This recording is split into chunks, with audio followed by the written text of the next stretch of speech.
So we know that Parsha tells us about Moshe dealing with the aftermath of the Jewish people sinning, with all of the machinations that Bilam had tried to cause to seep into the Jewish people, God forbid. And one of those was the Midianite women. And what transpired after that was some hectic stuff. And we see that there was a plague amongst the Jewish people. So listen to what Rabbi Nachman tells us through the teachings of Rabbi Nosson, his student. Hein hinei hayu lifnei Yisrael b'davar Bilam da ki hadiburim shel harasha shel bar das molidim niyav v'hashomea. The words of a wicked person give birth to an energy of niyuf. Niyuf, again, is a desire to connect. A desire to connect, but they don't know how to connect.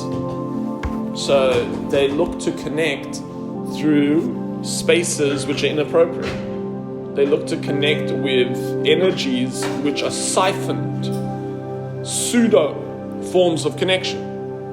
You see these spaces, God forbid, where an individual gets involved with these siphoned forms of connection through all different vices or addictions, God forbid. And it's never enough. That's the point. Understand? It's never enough. It's not like they're like a once offender. It's like this consistent obsession with how do I access, how do I get, how do I engage. So he writes, Ki zivugim nimshachim hadas. Understand that zivug means, do you know what a zivug is? It's funny, when I first learned this word, I was in Australia, and a zivug means your soulmate, okay? It's an interesting term or concept, a soulmate, that you are connected through a soul, soul. So you see there's an energy, a deeper energy, and I remember I had a certain individual that I used to run these interesting meditations and teachings on the teachings of Rabbi Nachman. I'd go check it out. It would be very interesting. It would light candles, and anyway, he was going to speak with a very big tzaddik in Israel, and he was a single man. And I remember he says, why don't you all write something for the tzaddik to daven for you? So like 6 or 7 guys that would come. So I remember writing, and I remember I wrote in Hebrew or in English with some Hebrew references that this man should find his zvuv. He should find his zvuv.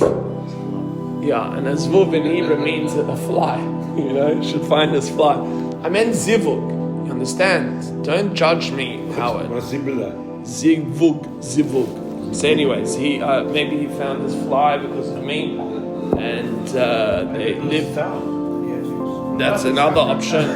But it could be that they're living happily ever after together, him and the fly. Nevertheless, we see similar spaces that people connect to flies. And what do flies do? Flies, they love to tend to feces and to things that are going off. They love that. It's geschmack for them. And it says that the fly actually sits in between your heart, and it blocks your heart from real connection because it seeks or causes one to seek pseudo forms of connection. And that's what he says here. All connection stems from something called your das. Your das is your deeper desire to connect to life. You want to feel connected to life? Those moments where you feel connected, how does it feel to feel connected to life? You just feel like, wow, I'm alive. I feel so present. I feel so connected. I feel so integrated. I feel so mindful and engaged. That's your das. It says that man knew his wife. Chava. The terminology of intimacy is das. Do you know? Many people refer to religion, Warren, as dat. Let me just help you here. Many people refer to religion as dat. Dat is religion.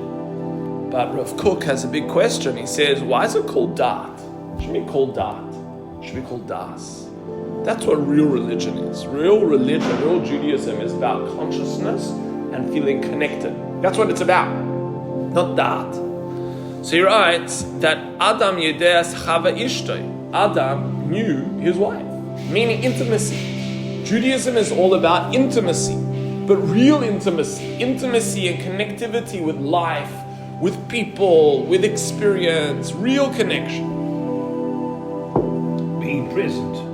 Presence, uksiv, kol isha, yodas ish. That's why here it says, v'atah hirugu kol zacha betaf, kol ishi yodas ish, mishkav zacha haragu. Now they killed all of the people involved in this promiscuous act of subterfuge, where the Midianite women came through and really caused the men to sin. Every woman engaged in that act was killed.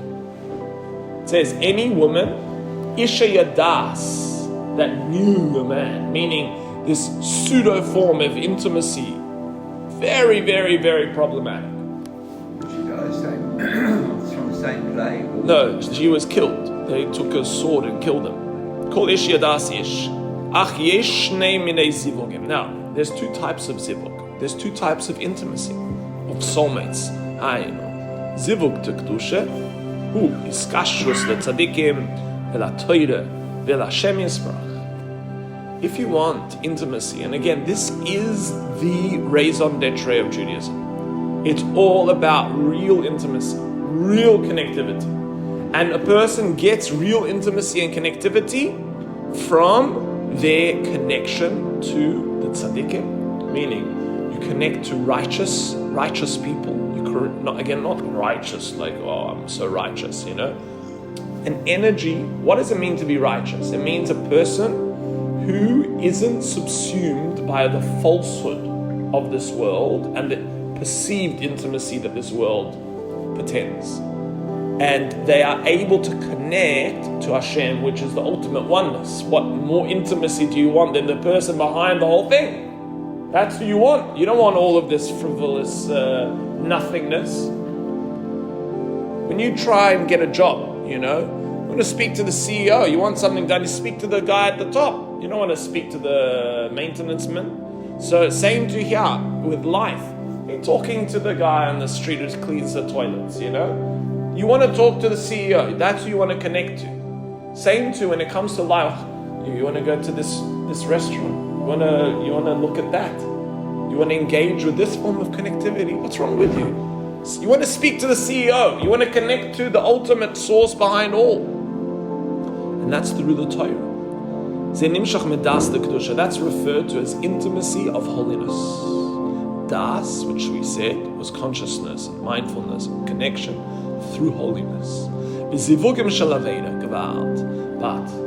zivugim, the intimacy, and the perceived soulmate that comes through sin,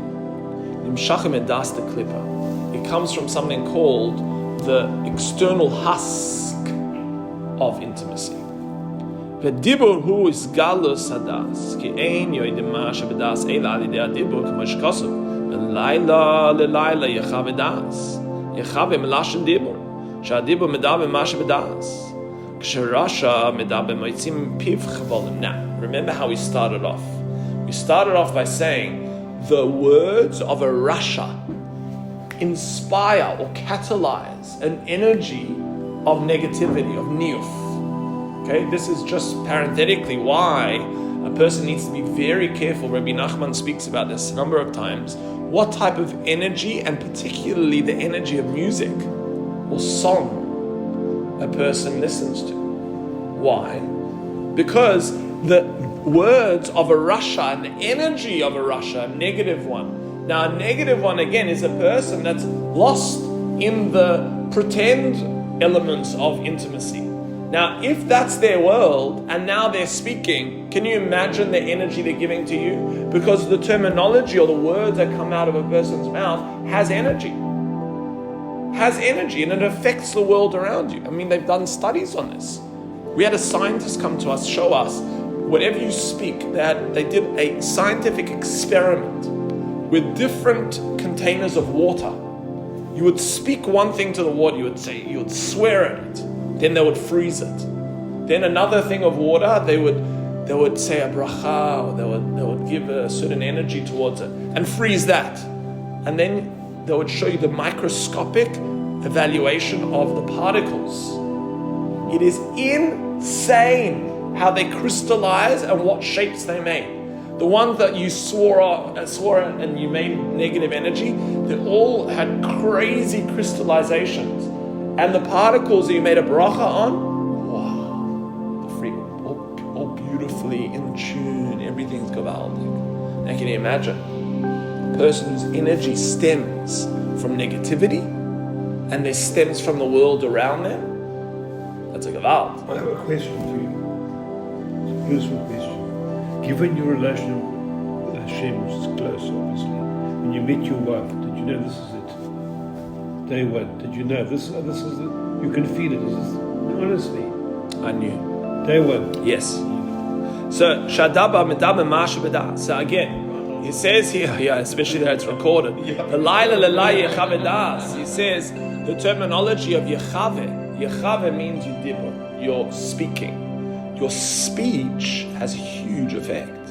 Now that's why on Shabbos as well, there's a very, very big halacha, and that is davar, meaning you have to be very careful with what you speak about on Shabbos, how you speak on Shabbos. Rabbi Nachman says even getting angry on Shabbos is a prohibition, because where's that energy coming from? Because your speech is a percolation of your das. So he says,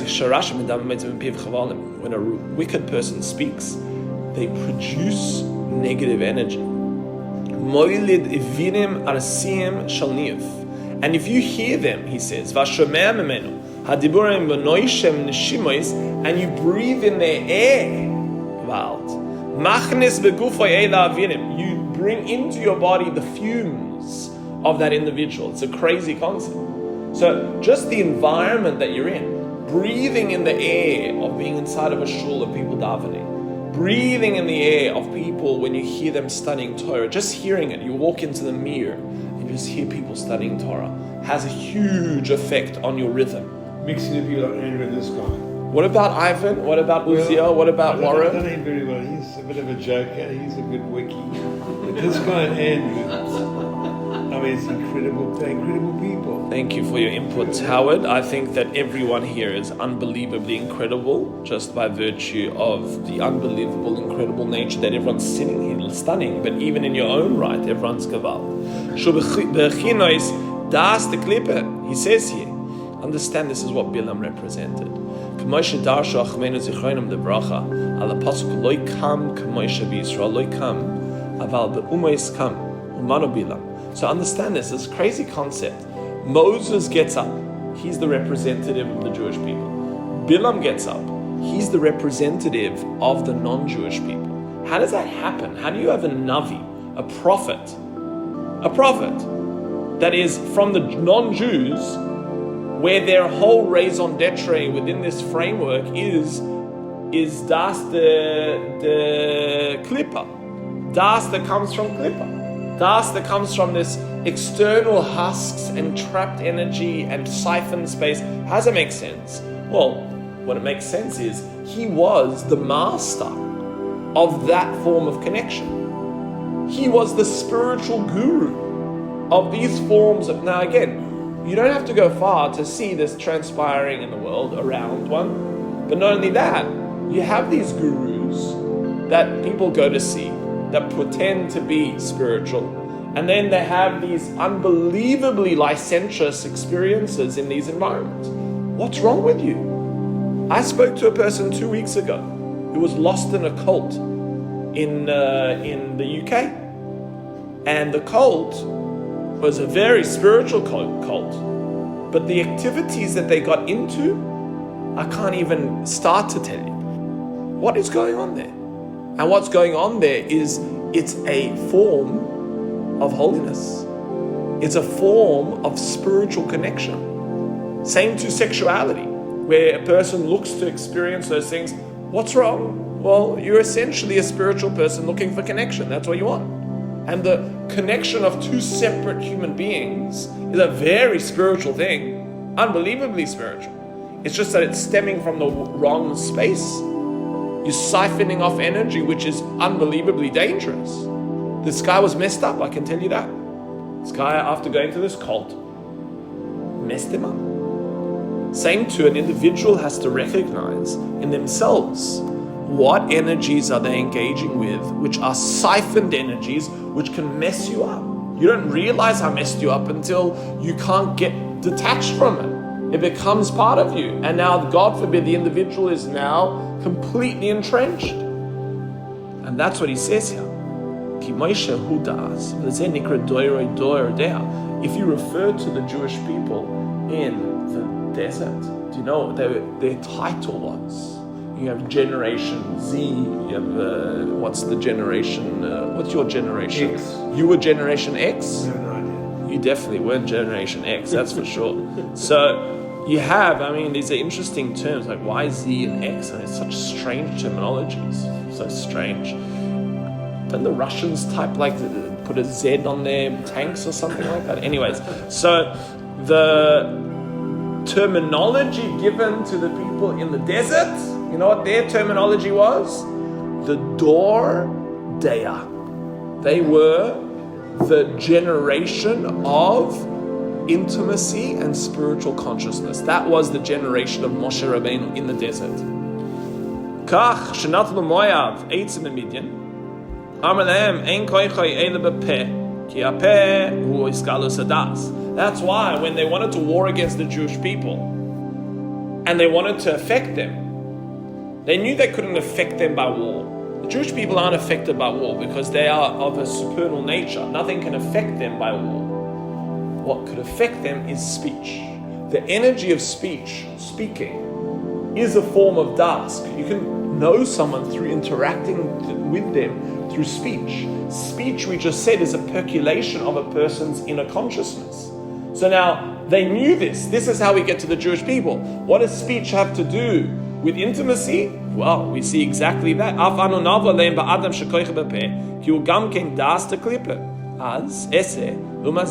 Why is it that the mouth is a very much of a representation of the kiss? The kiss is a form of intimacy. Why through the mouth? Why not your ears? Or you're going to put your ears against one another, you know? Some people rub noses. Yes. Must be Jewish. And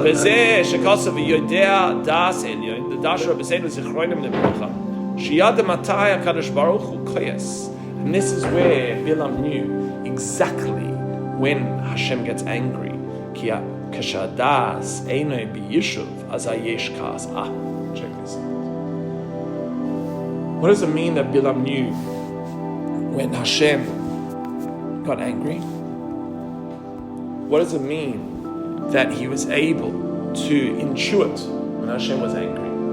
Because listen to this. He says anger stems from when a person has lost their das. When a person has lost their innate consciousness and connectivity, it equals anger. Why? Because they're in a frazzled state. They're in a painful state. You know why? Because they've lost themselves. The person that's lost themselves, why do they feel so angry? You cut me off. Why? Now what? Big deal. You know why? Because you feel like you've lost yourself.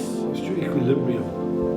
Your homeostasis or your equilibrium. And that's why Bilam was particularly aware of anger. Because anger and God's anger, God doesn't get angry. But there is a space within the world that He creates where there's a lapse of consciousness, which equals anger.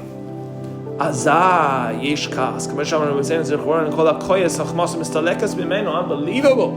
He says, and this is brought down in the Gemara, anyone who gets angry, it says, Chochmasoi mistalekes v'menu. His wisdom is taken away from him. Leficha kishkois Moshe Rabbeinu. That's why we know when Moses got angry at the Jewish people, what happened? Alav Shalom, Anshe Atzav Shabom Midian. Sorry, and even more so, this is really where he got angry. He actually got angry. He wasn't angry then. He got angry when the men came back from Midian and they were intimate with these women. Nistalik b'menu adas. What was removed from him was his consciousness. It says it was removed from him. V'hutrach Elazar loymar hilchos tevilos kelim. And you know who then spoke out the laws of Tfilas Kalim, which is when you go out to war and you engage with this battle, you have to take the vessels that are made from metal and glass and you have to toil them in a mikvah if they're made by a non-Jew. Those are laws from the Torah. You know who said those laws? Eliezer. Eliezer spoke those laws. Why?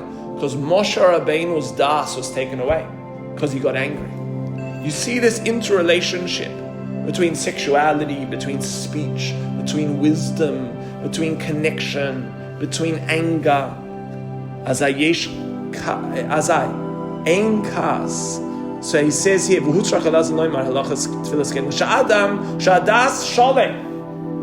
a person's das, their consciousness and their connection and their presence and their intimacy is in check, then they don't get angry.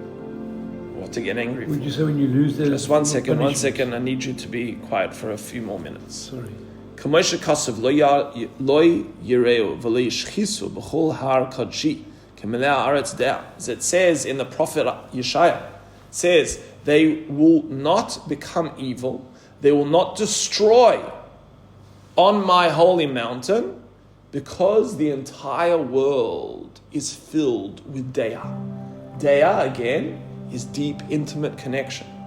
Ubilam hay mestaka b'das the klipa. Again, remember, Bilam and the world out there, their whole functionality, the whole world out there, you just have to look at movies today. What do movies represent? Power, strength, sexuality, money, guns, violence, all of these energies represent, that's the spitz, that's who I want to be. Why? That's Bilam. That's this external husk of connection that the world pretends to have. It is the externalities, it's the husks of the truth, of the inner essence of connection.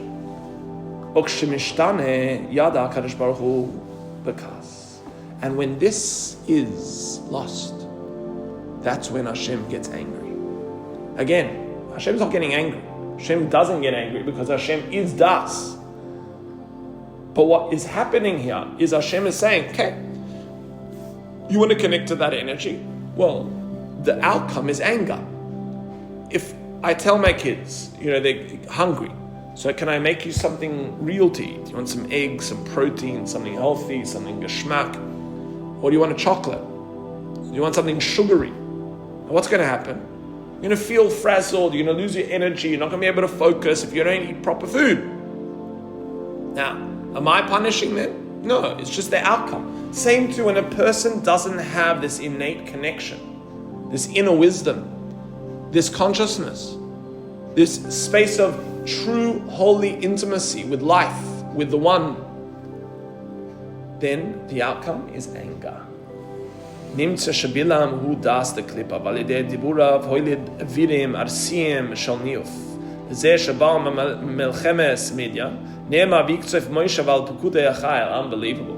When they came back from Midian after this war, Moses got angry. Why? Because the energy that they brought was an energy of histalkus midas. They were detached from consciousness. They were swept up into the space, and that created an angry energy in Moshe.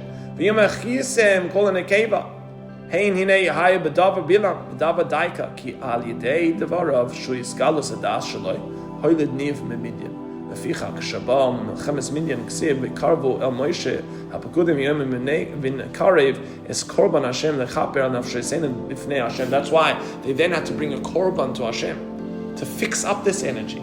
And a korban, where does the word korban come from? From the word karov. Karov means to feel close, to be close. But to feel close and to be close to what is real and not what is false. V'darashu Rabbeinu Zrachim Elvracha shekach amru af al pi shemidei aveira yitzol midei hirhu lo yitzon. As it says in the Gemara in Shabbos, a person can say, I'm not a sinner, I don't do any sins. But he says, even though a person may say that, their mind is still subsumed in sin. They still think about sin. They still think about this inappropriate form of connection that exists in the world. Why? It's a natural thing. It's a natural thing not because the body is naturally drawn to it, because the soul is naturally drawn to it. The soul seeks light. The soul seeks real connection. What that means is a person has to remove the klippa, the husks of self. They have to remove the layers of self. If they're only functioning from the layer of self, they're going to be connected or wanting to connect to the layers of holiness that they perceive in the world. When they are deeply connected on the intrinsic nature of themselves, they don't want to do that. They have no desire to do that. Understand? But this is a very, very, very important insight into what Judaism is about. It's all about intimacy. It's all about connectivity. It's all about being able to be present and not feel angry and not be subsumed by distractions and by mechanisms of perceived connection that only entrap you further into needing more and wanting more and never feeling satisfied and feeling more angry and feeling more empty. That's what Judaism is about. Now again, this is the battle that we're all in. We're not perfect.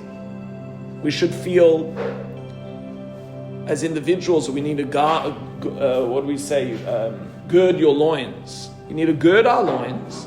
We need to bring korbanos, which means we need to sacrifice elements of self. We need to learn Torah. We need to remove the husks that are stopping us from real connection, and then engage with real connection. That means setting aside time to learn, setting aside time to be in nature and connect and just settle down, setting aside time to have real intimate connectivity through friendships and through engagements of truth. Those are very, very important spaces. And this is essentially what we're learning here. So please, God should be with bracha.